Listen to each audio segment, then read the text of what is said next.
અમિત શાહની દિલ્હીમાં આજે મહત્વપૂર્ણ બેઠક. 3 નવા ફોજદારી કાયદાઓ પર બેઠક યોજી. જમ્મુ કાશ્મીરના મુખ્યમંત્રી ઓમર અબ્દુલ્લા હાજર.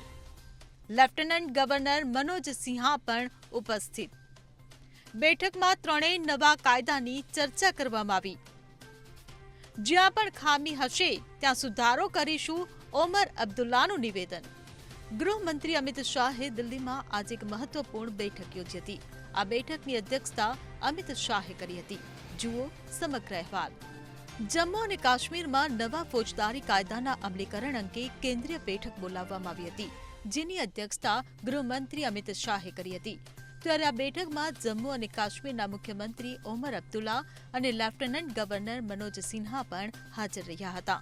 આ સાથે જમ્મુ અને કાશ્મીર સરકારના ઉચ્ચ અધિકારીઓએ નોર્થ બ્લોક ખાતેની આ બેઠકમાં હાજરી આપી હતી, જેમાં 3 કાયદાઓ એટલે કે ભારતીય ન્યાય સંહિતા, ભારતીય નાગરિક સંરક્ષણ સંહિતા અને ભારતીય પુરાવા અધિનિયમની ચર્ચા કરવામાં આવી હતી.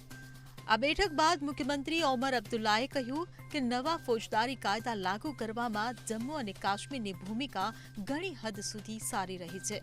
જ્યાં પણ ખામીઓ હશે તેની પર ચર્ચા કરવામાં આવશે અને તેને સુધારવામાં આવશે. તેમણે વધુમાં કહ્યું કે લોકોને નવા કાયદાઓ વિશે સંપૂર્ણ માહિતી મળે તે માટે પણ પહેલ કરવામાં આવશે. આ પહેલા યોજાયેલી 2 બેઠકો સુરક્ષા સંબંધિત હતી. જો સુરક્ષા સંબંધિત બેઠકોમાં લોકો દ્વારા ચૂંટાયેલી સરકારને સામેલ ન કરવાનો નિર્ણય લેવામાં આવે તો તે ઠીક છે.